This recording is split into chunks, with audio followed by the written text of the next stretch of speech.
What up, Laker Nation? You hit your boy Kareem, aka 100 Likes. How you guys doing? Wow. Let's get to it. Let's get to it. First and foremost, I'm gonna start off with my normal shout outs. I appreciate everybody who been showing me love. You guys been great. I'm gonna do this every time, man. But anyway, let's get to it. Ramona Shelburne, she said the other day the Lakers running it back with the same team they have now, and a lot of people been in the uproar about that. A lot of people been saying, "Yo, how can they come back with the same team? This team trash, yada yada yada." What she mean by that, don't think she mean by all 15 players. That's not happening. What she basically saying is the core players, Bron, AD, Russ, and maybe one or two more players. She not meaning the whole entire team, because if you think about it, we have a team full of free agents.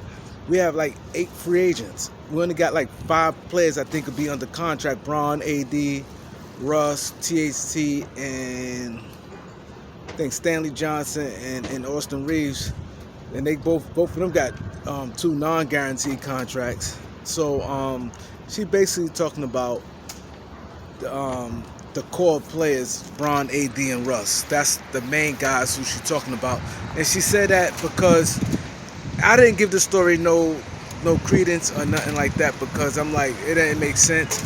A lot of people wanted me to speak on it, but I'm like, it's pretty much self-explanatory. If we definitely have like 8 free agents, definitely we're not going to have the same team coming back. I thought people pretty much understand that part about it, but it get deeper than that, and the deeper part is they not going to attach no first round pick to Russ. What I'm hearing that they's not going to attach no first round pick with Russ. If they can find a trade for him, fine. If not, and I'm also hearing they're not taking no contracts past that year. So with that being said, I'm hearing that what the Lakers going to do, try to put the best players they could bring in, and don't have anybody past outside of AD. And the only one who I know for sure who they really are going to be aggressively looking to move is THT, to try to clear his contract up, because he got contract 1 year pass, which is contract not bad. It'd be easy.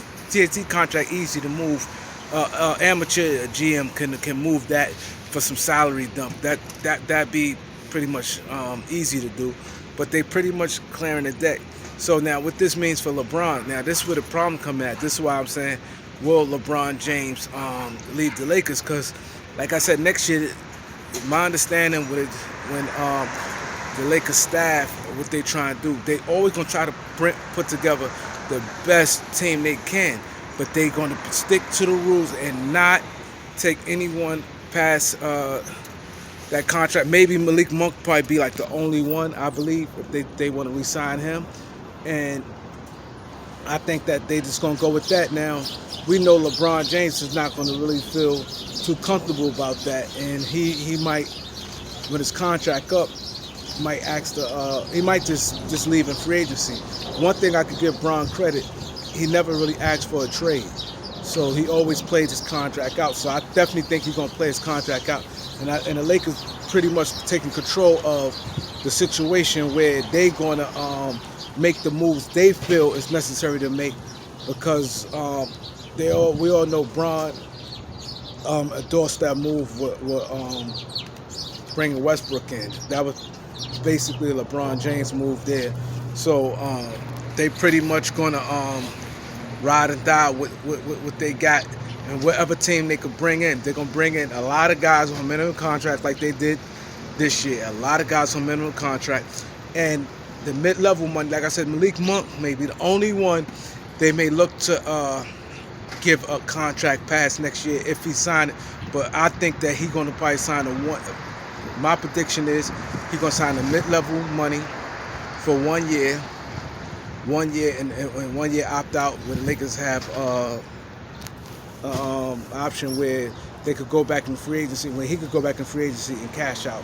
So that's why I definitely can see it happening right there. It makes sense if he do a 1-on-1 where he has the power, and with the mid-level money. That's all I can see happening right there. And Kendrick Nunn, I forgot, he's under contract also, but he has a player option for $5 million. a lot of people say, "Oh, he definitely ain't play all year. He definitely gonna pick up the option." I've seen it happen around plenty of times. It's not guaranteed he's gonna pick up the option because, like I said, agents doing a lot of, they talk behind the scenes, and the agent, he may have a deal. He may take a physical, or let's say if he come back at the end of the year and he play well, or he play decent, or let's just say if he don't play at all, and if he could prove he healthy, it may be a team out there say, hey, I know he got 1 year left for $5 million 1 year. How about I sign him for 3 years, $15 million? So now, or 3 years, $18 million. So he may take that. Now he have a longer contract, more security, and team may do that. And $6 million is not a lot of money. So maybe that it may happen like that. So there's a lot of different ways, different things can happen. But we got to keep an eye on it.